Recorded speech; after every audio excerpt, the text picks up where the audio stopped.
Okay, so, we got to tackle this demolition safety stuff for the CE board exam. You're absolutely right. It's a big one. And for good reason, too. Safety's paramount, Totally. But I got to admit, I'm feeling a little overwhelmed with all the regs and procedures. It's a lot. It definitely can be.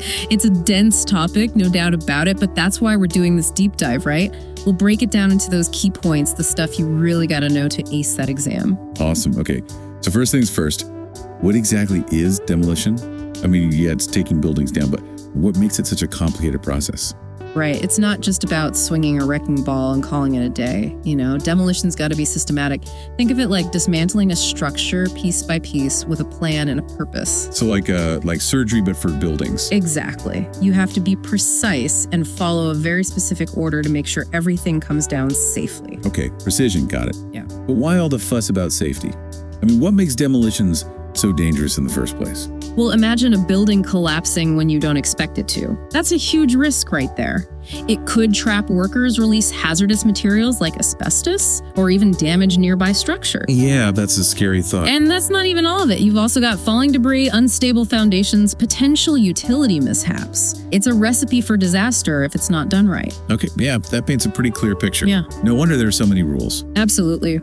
Let's talk about some of the general safety stuff from section 1417.01. What's the most important thing to remember from that section? From that section, well, the exam really loves to test you on supervision. So if a building's over 6 meters tall, that's about 18 feet, you absolutely need a competent person supervising the entire demolition process. Okay, a competent person makes sense. So they're responsible for making sure everything's done by the book. Exactly. They're in charge of safety, making sure everyone's following the regulations and that the job gets done without any incidents. Got it. Competent person check. What about keeping people away from the site while all this is happening? Ah, yes. That's where the restricted zone rule comes in.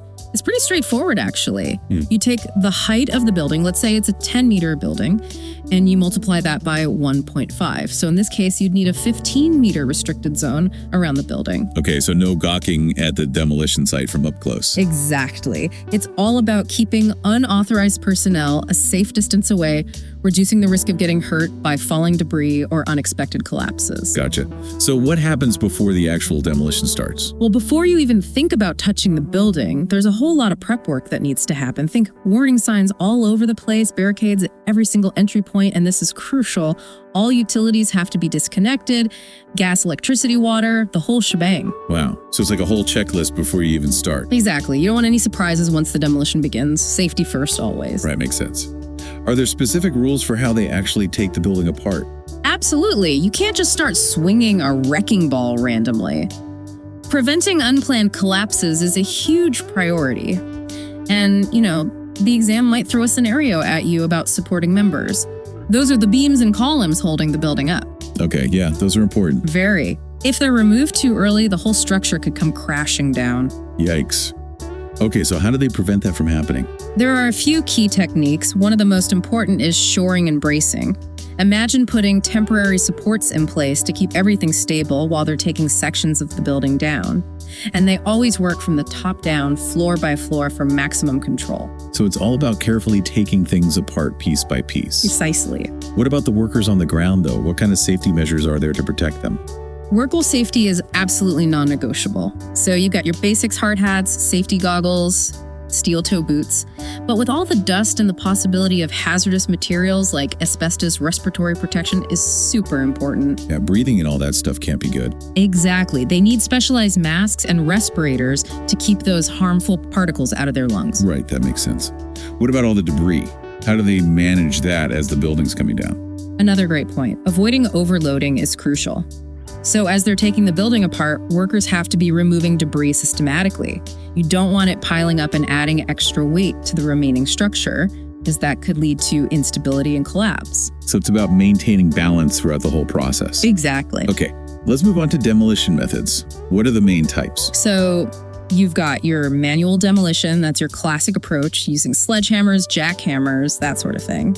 It's good for smaller structures or places where you can't get big machinery in. Makes sense. So then there's the bigger stuff, right? Yep. Mechanical demolition, that's where you bring in the big guns, the excavators, bulldozers, and yes, sometimes even wrecking balls. But with that power comes a whole lot of responsibility and some even stricter regulations. Ah, So there's a whole other set of rules for mechanical demolition. You bet. Section 1418 lays it all out, including how to set up those restricted zones, which are even bigger for mechanical demolition. Got it. Bigger machines, bigger zones. Yeah. Makes sense.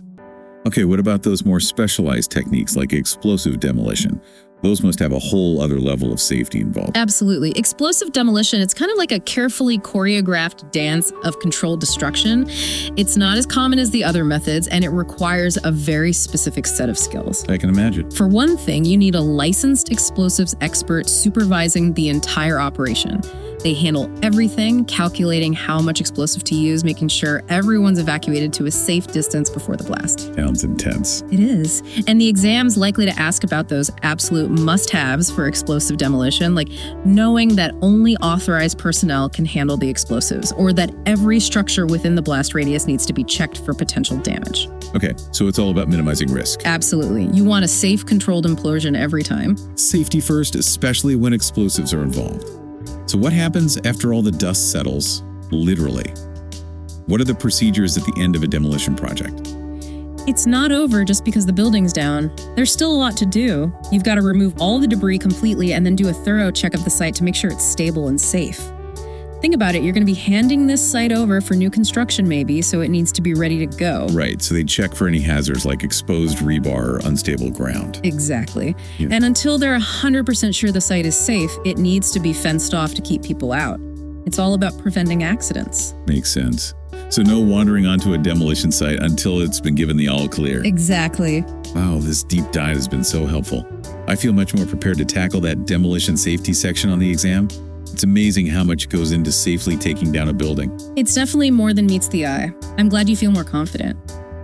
Now just remember to focus on those key takeaways from your course materials. That's your recipe for success on the exam. You've got this. Thanks so much. You're welcome.